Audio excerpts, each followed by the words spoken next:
أعوذ بالله من الشيطان الرجيم بسم الله الرحمن الرحيم شهر رمضان الذي أنزل فيه القرآن صدق الله العظيم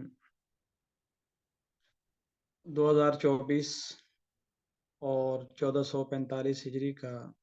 یہ رمضان المبارک کا آج پہلا دن ہے، اور اللہ تعالیٰ کی توفیق سے سب نے روزہ رکھا ہوگا۔ اللہ تعالیٰ قبول فرمائے اور آسان فرمائے۔ یہ ہمارا درس کا سلسلہ انشاءاللہ رمضان شریف میں جاری رہے گا، اور ہماری کوشش ہوگی کہ ہم پابندی کے ساتھ اور انتہائی جامعیت اور اختصار کے ساتھ بات کو تھوڑے وقت کے اندر مکمل کریں۔ قرآن کریم کی جو آیت میں نے آپ کے سامنے پڑھی، اس میں اللہ تعالیٰ نے فرمایا شہر رمضان الذی انزل فیہ القرآن، رمضان کا مہینہ وہ مہینہ ہے جس میں اللہ تعالیٰ نے قرآن کو اتارا ہے۔ اس پر مفسرین فرماتے ہیں کہ اللہ تعالیٰ نے قرآن کریم کو نازل کرنے کے لیے کسی اور مہینے کا انتخاب نہیں فرمایا، بلکہ اس مہینے کا انتخاب فرمایا ہے۔ اس سے یہ ثابت ہوتا ہے کہ اس مہینے میں اللہ تعالیٰ کا خاص فضل، برکت، رحمت اور اللہ تعالیٰ کی خوشنودی شامل ہے، ورنہ 11 مہینے اور بھی تھے جس میں ذی الحج کا مہینہ بھی ہے اور محرم الحرام کا مہینہ بھی ہے، لیکن اللہ تعالیٰ نے 12 مہینوں میں سے ایک مہینے اس رمضان کا انتخاب کیا کہ اس میں قرآن کو اتارنا ہے۔ تو اس مہینے کی خیر و برکت کے لیے اتنا بھی کافی تھا کہ اس مہینے کے اندر قرآن اترا ہے،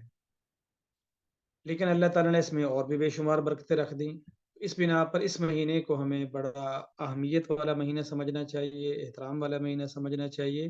اور ہمیں اس کا احترام کرنا بھی چاہیے۔ اسی طرح جو لیلۃ القدر ہے، جس کے بارے میں فرمایا کہ لیلۃ القدر خیر من الف شہر، تو وہ بھی اللہ تعالیٰ نے اسی مہینے کے اندر رکھی ہے۔ وہ عظیم رات کہیں اور بھی ہو سکتی تھی، وہ عید کی رات بھی ہو سکتی تھی، محرم کی رات بھی ہو سکتی تھی، وہ اسی طرح معراج کی رات بھی ہو سکتی تھی، لیکن اللہ تعالیٰ نے وہ رات بھی اسی مہینے کے اندر رکھی ہے۔ اس مہینے کے اندر قرآن کا اترنا، یعنی اس مہینے کو قرآن کے نازل ہونے کے لیے مختص کرنا، اور وہ لیلۃ القدر بھی اسی مہینے کے اندر اتارنا، یہ اس بات کی نشانی ہے کہ اللہ رب العزت نے خود اپنے فضل سے، اپنے علم سے، اپنے حکمت سے اس مہینے کو اور مہینوں سے افضل اور بہتر بنایا ہے۔ اس لیے ہمیں اس مہینے کی، ان لمحات کی، راتوں کی، دنوں کی، صبحوں کی، شام کی بہت زیادہ قدر کرنی ہے۔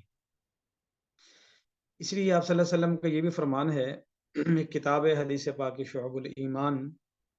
اس میں روایت موجود ہے، آپ نے فرمایا کہ اگر میری امت کو یہ پتہ چل جائے کہ رمضان المبارک کا مہینہ کیا ہے، تو وہ یہ تمنا کریں گے کہ سارا سال رمضان ہی رمضان رہے، نہ شوال آئے، نہ شعبان آئے، اور نہ محرم آئے، نہ سفر آئے۔ تو اس میں بھی آپ صلی اللہ علیہ وسلم نے اس ماہ مبارک کے لمحات کی قدر دانے کے لیے فرمایا کہ میری امت کو کچھ تو میں نے بتا دیا، لیکن بہت کچھ ایسا ہے جو میں نہیں بتا سکا، اور اگر سارا کچھ میں امت کو بتا دوں اور امت جان لے، تو وہ یہ چاہیں گے کہ 12 کے 12 مہینے ہی رمضان کا مہینہ ہو۔ اس لیے پاک پیغمبر صلی اللہ علیہ وسلم بہت پہلے، 2 ماہ پہلے سے دعائیں کرنا شروع کرتے تھے، اللہم بارک لنا فی رجب و شعبان و بلغنا رمضان، اے اللہ ہمارے شعبان اور رجب کے اندر برکتیں عطا فرما، اور اپنے فضل سے ہمیں زندگی کے ساتھ، صحت اور سلامتی کے ساتھ رمضان المبارک تک پہنچا۔ اور پھر آپ صلی اللہ علیہ وسلم جب رمضان آ جاتا تھا تو اس کے لمحے لمحے کی خود قدر فرماتے تھے، تاکہ امت کو سبق ملے کہ رمضان جو ہے وہ کتنا قدر والا مہینہ ہے۔ اور آپ صلی اللہ علیہ وسلم نے فرمایا کہ رمضان جو ہے وہ تمام مہینوں کا سردار ہے، جیسے جمعہ دنوں کا سردار دن ہے، تو اسی طرح رمضان المبارک کا مہینہ مہینوں کا سردار مہینہ ہے۔ اور ایک موقع پر آپ نے یہ بھی فرمایا کہ اے لوگو، تمہارے پاس رمضان المبارک کا مہینہ آ رہا ہے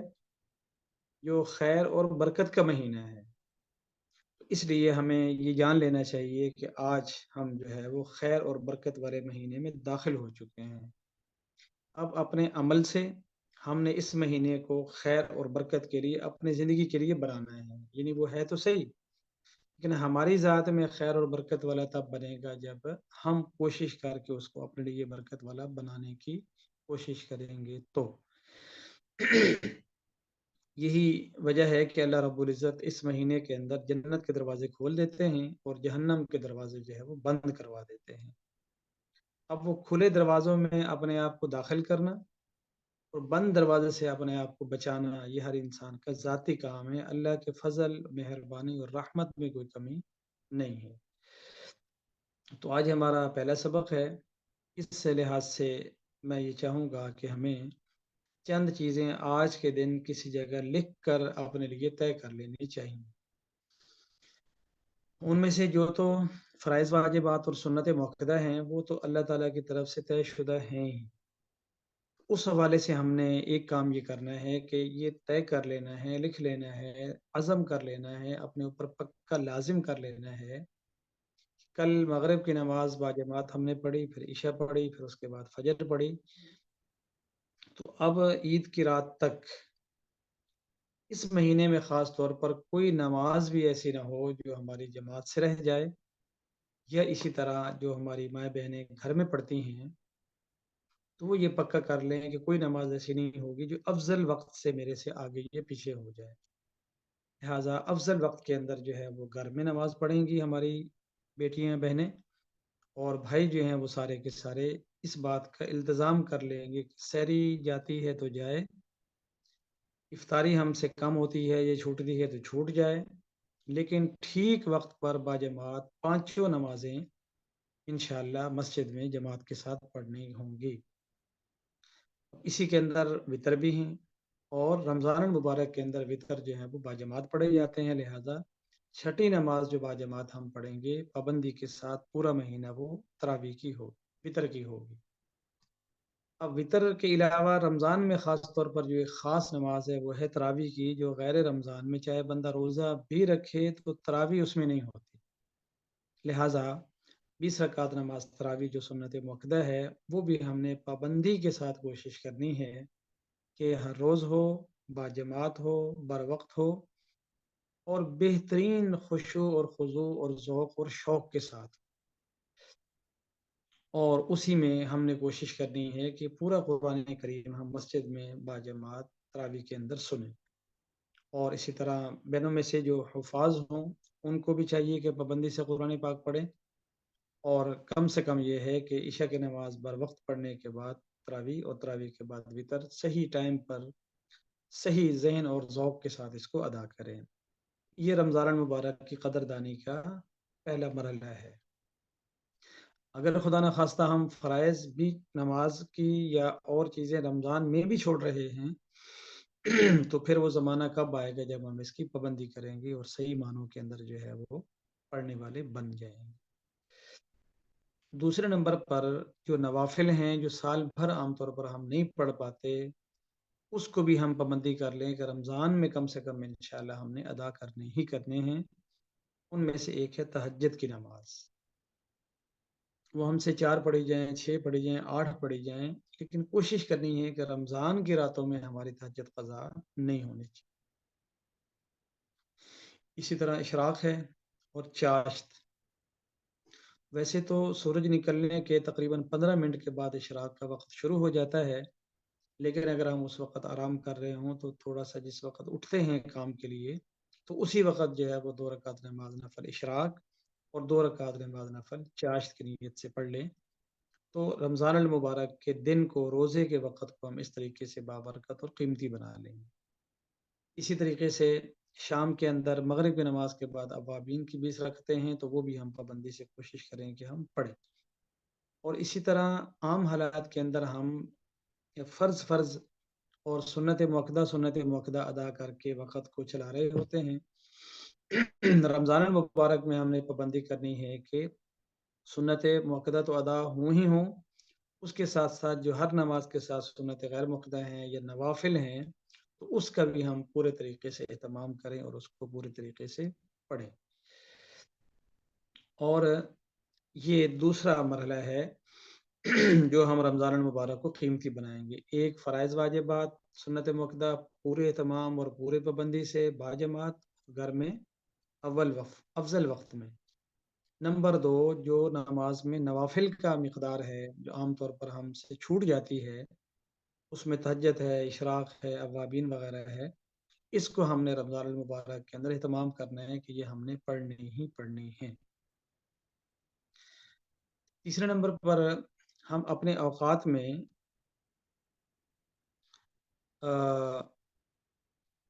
ایک یہ شامل کریں کہ ہم نے روزانہ کے حساب سے اتنی مقدار تلاوت قرآن پاک کی کرنی ہے۔ اب ایک حرف انسان پڑھتا ہے تو اللہ رب العزت 10 نیکیاں عطا فرماتے ہیں، اور جب نماز کے اندر پڑھتا ہے سنتا ہے تو اللہ تعالیٰ 100 نیکیاں عطا فرماتے ہیں۔ اب رمضان المبارک میں چونکہ نفل کا درجہ فرضوں کی طرف پر ہو جاتا ہے، اور فرضوں کا درجہ جو ہے وہ 70 فرض کے برابر ہو جاتا ہے، اس بنا پر ہمیں اندازہ ہوگا کہ ایک حرف قرآن پاک کا پڑھنا وہ کتنی نیکیاں دے گا۔ اس لحاظ سے ہم نے اپنے روٹین میں تھوڑا سا یہ طے کرنا ہے، یا تو وقت طے کر کے کہ میں نے آدھا گھنٹہ قرآن کریم کی تلاوت کرنی ہی کرنی ہے، اس میں پھر پاؤ ہو جائے یا پارا ہو جائے، یا پھر قرآن پاک کا کچھ حصہ طے کر لیں کہ آدھا پارا یا پاؤ یا ایک پارا، یہ میں نے روزانہ کا کچھ بھی ہو جائے 24 گھنٹے کے اندر اندر پڑھنا ہی پڑھنا ہے۔ تو اس طرح ہم یہ جو تیسرا کام اپنے ذمہ ہم لازم کر لیں گے وہ ہے خود سے قرآن پاک کی تلاوت کا۔ تراویح الگ معاملہ ہے، قرآن پاک سننا الگ کام ہے، لیکن لفظ قرآن کو، قرآن کے الفاظ کی تلاوت، یتلو علیہم جو آیات ہی ہے، اس کو تلاوت کی مقدار وہ ہم اپنی وقت کے لحاظ سے یا مصروفیت کے لحاظ سے یہ طے کر لیں کہ ہم نے اتنی پڑھنی ہی پڑھنی ہے۔ اس طے کرنے کا ایک طریقہ یہ بھی ہے کہ ہم یوں طے کر لیں کہ ایک عشرے میں ہم نے قرآن پاک پورا کرنا ہے، پھر دوسرے 10 دن میں ایک قرآن پاک پورا کرنا ہے، اور ایک قرآن پاک تیسرے 10 دن میں پورا کرنا ہے، یا آدھے رمضان میں ایک قرآن اور باقی آدھے رمضان میں ایک قرآن، یا پورے رمضان المبارک میں ایک قرآن کریم۔ اب اس میں دنوں کے لحاظ سے ہمارے پاس فرق آ جاتا ہے کہ کوئی دن مصروفیت کا اور کوئی دن چھٹی کا۔ جب ہم یہ طے کر لینا ہے کہ بھئی ایک ہفتے میں ہم نے 10 پارے پورے کرنے ہیں، تو ہو سکتا ہے کہ ہم ایک دن میں ایک پاؤ پڑھیں اور ایک دن میں 3 پارے بھی پڑھ لیں، لیکن یہ طے ہو جائے گا کہ 10ویں شام کو انشاءاللہ میرا اتنا قرآن پاک ہونا چاہیے۔ اور چوتھے نمبر پر اپنے دن اور رات کے اوقات میں کچھ وقت اللہ تعالیٰ کی ذکر کے لیے، فَاذْكُرُوا اللَّهَ ذِكْرًا كَثِيرًا، یعنی اللہ تعالیٰ فرماتے ہیں کہ مجھے کثرت سے یاد کرو، وَسَبِّحُوهُ بُكْرَةً وَأَصِيلًا۔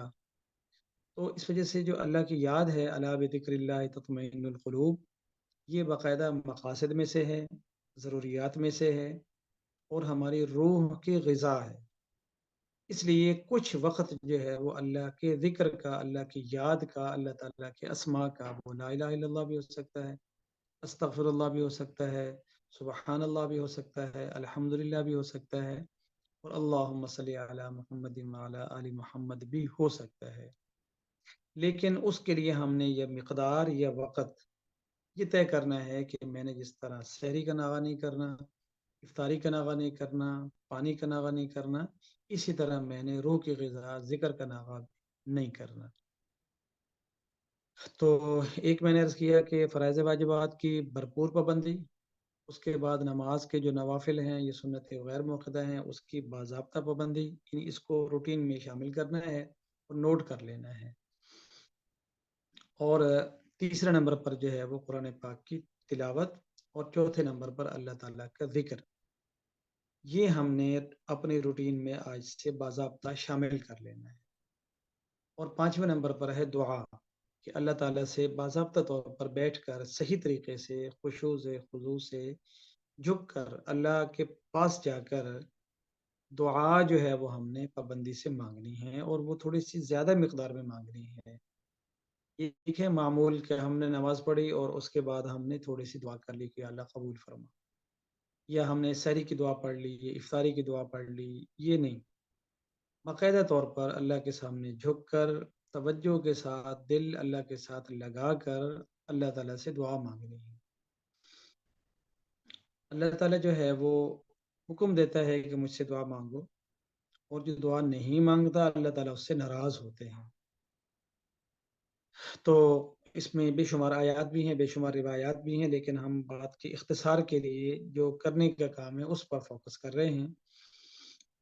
تو اس میں یہ بات ذہن میں رکھنی چاہیے کہ ہم عام طور پر دنیا میں رہتے ہیں، دنیا کو جانتے ہیں، دنیا چاہتے ہیں، اکثر و بیشتر ہم دعا میں اللہ تعالیٰ سے دنیا ہی مانگتے ہیں، لیکن یہ ٹھیک نہیں ہے۔ دنیا بھی ہماری ضرورت ہے، لیکن اس سے کہیں بڑی، کہیں زیادہ اور کہیں لمبی ضرورت ہماری آخرت ہے۔ اس وجہ سے اگر ہم 5 منٹ دعا مانگیں تو اس میں سے 2 منٹ دنیا مانگیں، 3 منٹ آخرت مانگیں، اور اگر 10 منٹ دعا مانگے تو 3 منٹ دنیا اور 7 منٹ آخرت مانگے۔ اور خاص طور پر جو ہے اللہ سے اللہ تعالیٰ کی ذات کو مانگنا چاہیے۔ ہم اللہ تعالیٰ سے دنیا ساری مانگتے ہیں، لیکن رب کو نہیں مانگتے، وہ ہمیں دنیا دے دیتا ہے، اپنی ذات، اپنی محبت نہیں دیتا۔ اس لیے ہم دعا میں یہ مانگنا ہے کہ یا اللہ اپنی ذات، اپنا قرب، اپنی محبت، اپنی معرفت، اپنا تعلق نصیب فرما، اپنی ولایت عطا فرما، ہمیں ولی اللہ بنا۔ ہم گناہوں سے معافی تو مانگتے ہیں، لیکن گناہوں سے بچنے کی توفیق اللہ تعالیٰ سے نہیں مانگتے۔ یعنی ہم یہ چاہ رہے ہوتے ہیں کہ میں گناہ بھی کرتا رہوں اور اس کے ساتھ ساتھ جو ہے وہ توبہ بھی میری ہوتی رہے۔ ہم اس پر تیار نہیں ہیں کہ مجھ سے گناہ چھوٹ جائیں اور میں گناہوں سے بچنے والا بن جاؤں۔ تو اس لیے دعا کے اندر جو ہے وہ ایک مخصوص حصہ اس کا رکھنا ہے کہ میں نے اللہ تعالیٰ سے اللہ کی ذات، اللہ تعالیٰ کی محبت، اللہ تعالیٰ کی معرفت، اللہ تعالیٰ کا قرب اور اللہ کی ولایت اپنے لیے اللہ سے مانگنی ہے۔ یعنی میں نے اللہ تعالیٰ سے یہ مانگنا ہے کہ یا اللہ میں نے ولی اللہ بننا ہے، اور آپ کو پتہ ہونا چاہیے کہ ولی اللہ بننا لازم ہے، گناہ گار مرنا ٹھیک نہیں ہے۔ تو اس میں اللہ تعالیٰ سے تقوی بھی مانگنا ہے کہ یا اللہ ہمیں تقوی اور طہارت عطا فرما، جسم کا بھی، اعضاء کا بھی، سوچ کا بھی، دل کا بھی، دماغ کا بھی۔ جو تقوی مل جائے گا تو ہم متقی بن جائیں گے۔ تو اللہ تعالیٰ نے جو جنت ہے وہ متقی لوگوں کے لیے رکھی ہے، نافرمانوں، گناہ گاروں اور کافروں کے لیے اللہ تعالیٰ نے جنت نہیں بلکہ جہنم بنائی ہے۔ یہ 5 کام جو ہے وہ ہم نے رمضان المبارک کے اندر کرنے ہیں، پابندی سے کرنے ہیں، کثرت سے کرنے ہیں، لہٰذا آج ہی اس کا ہم نے ایک چارٹ بنانا ہے، اور اس کے بعد روزانہ کے حساب سے ہم نے اس کو فل کرنا ہے کہ الحمدللہ آج فرض بھی الحمدللہ باجماعت بر وقت پابندی سے ادا ہوئے، نوافل بھی الحمدللہ سارے یا آلموسٹ ادا کرنے کی توفیق ہوئی، اور اسی طریقے سے جو ہے تلاوت بھی مخصوص جتنا ہم نے طے کیا تھا اس کی اللہ تعالیٰ نے توفیق دی، اور اسی طرح جتنا ذکر میں نے طے کیا تھا کہ مجھے کرنا چاہیے وہ بھی میں نے پابندی سے کیا، اور مخصوص مقدار میں مخصوص وقت میں گڑ گڑا کر اللہ تعالیٰ سے توجہ سے جو ہے وہ دعا مانگنی تھی وہ میں نے مانگی۔ اس میں جو افطار کے وقت کی دعا ہے وہ اس کے علاوہ ہے۔ ایک وقت صرف اللہ تعالیٰ سے دعا مانگنے کے لیے بیٹھنا ہے، اور آپ یقین کریں کہ اس وقت جو اللہ تعالیٰ کا قرب آپ کو ملے گا اور جو ایک سکون ملے گا وہ ہو سکتا ہے کہ دیگر اوقات کے اندر ہمیں میسر نہ آئے۔ تو آج اس رمضان المبارک کی قدر کو جانتے ہوئے اور پہچانتے ہوئے، قدردانی کرتے ہوئے ہم نے پہلے اس کو لکھنے کا اہتمام اور التزام کرنا ہے، اور اس کے بعد ترتیب وار پابندی کے ساتھ اس کو اپنانے کا اور اس پر عمل کرنے کا انشاءاللہ اہتمام کرنا ہے۔ اور آخری بات یہ عرض کرنی ہے کہ یہ جو وقت ہے ہمارا یہ دین سیکھنے کا ہے، اور دین سیکھنا بذات خود ایک بہت بڑی عبادت ہے۔ علم دین سیکھنا بہت بڑی عبادت ہے، اور ضروریات زندگی کا دین حاصل کرنا یہ ہمارے ذمہ فرض ہے۔ یہ جو وقت ہوگا اس کو ہم صرف درس کی ثواب کی نیت سے نہیں بلکہ علم دین حاصل کرنے کی نیت سے انشاءاللہ سنیں گے، تو پھر حدیث پاک سے یہ بھی معلوم ہوتا ہے کہ اگر کوئی دین کا ایک مسئلہ سیکھتا ہے تو 1000 رکعت نماز نفل پڑھنے سے زیادہ ثواب ہے، لیکن یہ اس صورت میں ملتا ہے جس وقت ہم نیت کر کے سیکھ رہے ہوں۔ اگر ایک ریکارڈنگ چل رہی ہے جو کوئی بول رہا ہے اور ہم اپنے کام میں لگے ہوئے ہیں، بے توجہ سے بیٹھے ہوئے ہیں، یہ ہماری یہ نیت نہیں تھی، تو پھر بس اوقات وہ ثواب اور وہ برکت حاصل نہیں ہوتی۔ اس بنا پر ہم نے ہر روز اس نیت سے یہاں اس وقت آ کر بیٹھنا ہے کہ میں نے انشاءاللہ دین کی باتیں اور دین کے مسئلے سیکھنے ہیں. تو اگر اس نیت سے ہم روزانہ 5 باتیں، 4 باتیں، 6 باتیں، 10 باتیں سیکھتے جائیں گے تو وہ 10,000 نوافل کا ثواب انشاءاللہ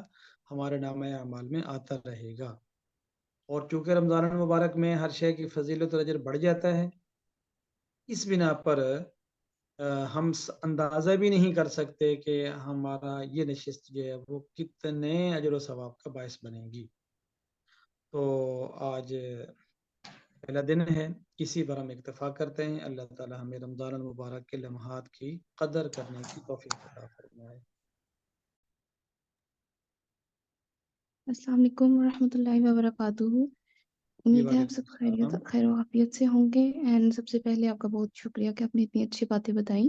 سو مجھے ایک چیز کنفیس کرنی تھی کہ لائک آپ نے تراویح کے بارے میں سب سے پہلے ذکر کیا تو I was in main time of the communication. میں بیچ میں آئی بٹ میں نے پوری کانو نہیں سنی تھی اسٹارٹ سے. بٹ اسٹل مجھے تراویح کے بارے میں نے ابھی تھوڑی دیر پہلے ڈاکٹر اسرار کا ایک بیان سنا تھا جس میں انہوں نے بتایا تھا کہ رسول پاک صلی اللہ علیہ وآلہ وسلم نے صرف 3 دن تراویح کا اہتمام کیا تھا اپنی زندگی میں، جن دنوں میں انہوں نے 8 رکعتیں پڑھی تھی، اور وہ ٹائم بھی تہجد کا تھا جب انہوں نے باجماعت 3 دن اہتمام کیا تھا. اور اس کے علاوہ ایسا کچھ بھی سیدنا حضرت ابوبکر صدیق کے دور میں ایسا کچھ نہیں تھا، لیکن سیدنا حضرت عمر رضی اللہ تعالیٰ عنہ کے دور میں انہوں نے جب ایک دفعہ مسجد آئے تو انہوں نے لوگوں کو دیکھا کہ وہ گروپنگ کے فارم میں ہیں اینڈ 8-10 ایک طرف 8-10 ایک طرف، تو امام کے پیچھے وہ قرآن پاک سن رہے ہیں. خوب سے میں غلط نہیں ہوں لیکن میں نے جو سنا ہے میں وہ بیان کر رہی ہوں کچھ اپنے الفاظ میں. تو انہوں نے جب دیکھا تو پھر انہوں نے کہا کہ عشاء کے بعد 20 رکعت ادا کرنی ہے اور پھر یہ تراویح اس طرح سے مطلب کی گئی. تو کیا یہ چیز ٹھیک ہے؟ کیونکہ میں اس چیز کو کنفرم بھی کرنا چاہ رہی ہوں. اوبویسلی ڈاکٹر اسرار احمد کی باتیں بہت ہیلپ فل ہیں اور بہت سچ ہے، ظاہر ہے ان چیزوں میں سچائی ہے. لیکن مجھے ایک یہ چیز پوچھنی تھی کہ اگر کسی انسان کو کوئی عذر ہے، کوئی بیماری ہے، تو وہ تراویح کی تعداد 8 کر کے پڑھ سکتے ہیں یا مسلسل 20 کر کے پڑھنا ہی ہم پہ ہے؟ ویسے تو یہ فرض نہیں ہے لیکن یہ ہے کہ اگر پھر بھی 8 کر کے پڑھیں تو کوئی ایشو تو نہیں ہے اس میں؟ چلے ماشاء اللہ، اچھا سوال کیا آپ نے. اس میں سب سے پہلی بات یہ ہے کہ میں، آپ اور ڈاکٹر اسرار صاحب ہم سب اسی ملک کے ہیں اور اسی زمانے کے ہیں.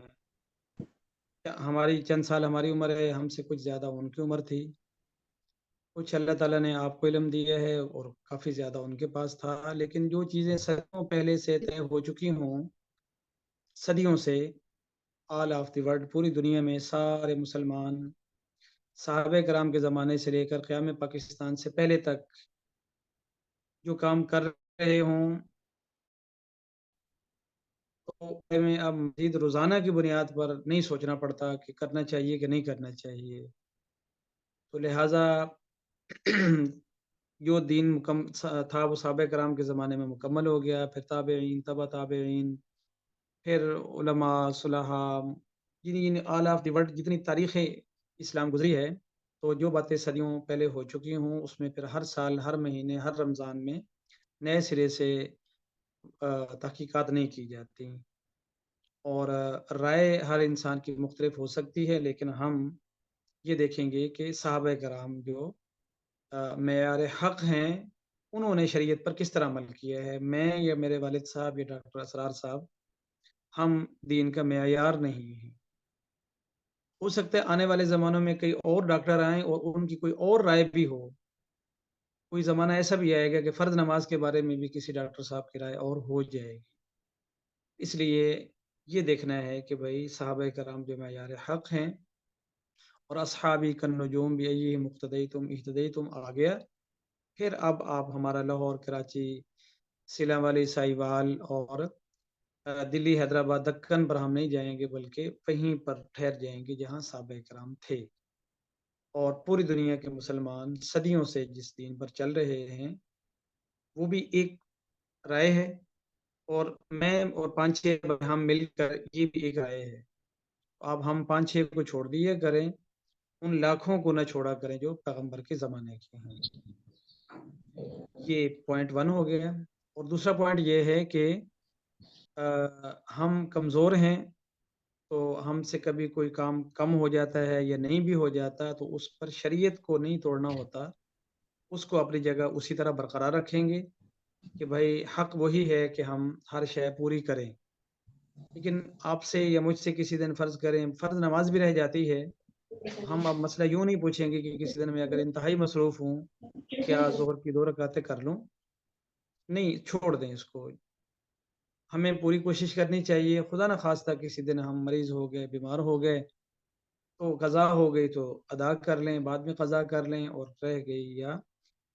اللہ تعالیٰ سے معافی مانگ لیں، لیکن شریعت کو اپنی جگہ کھڑا رہنے دینا ہوتا ہے۔ بے شک، جزاک اللہ چلیے خیر۔ ماشاء اللہ، دراصل اور میرا سوال؟ بھی لرننگ پروسیس چل رہا ہے، تو مجھے بہت ساری چیزوں کا علم نہیں ہے، تو میں سیکھ رہی ہوں، but thank you so much for انشاءاللہ دس اینڈ یہ ویری ہم ہیلپفل۔ روزانہ کے حساب سے سکھاتے رہیں گے، آپ بے ہاں فکر جی، ہو کے سیکھتے اور پوچھتے رہیں۔ ضرور، جزاک اللہ خیر۔ شاباش، اور سوال؟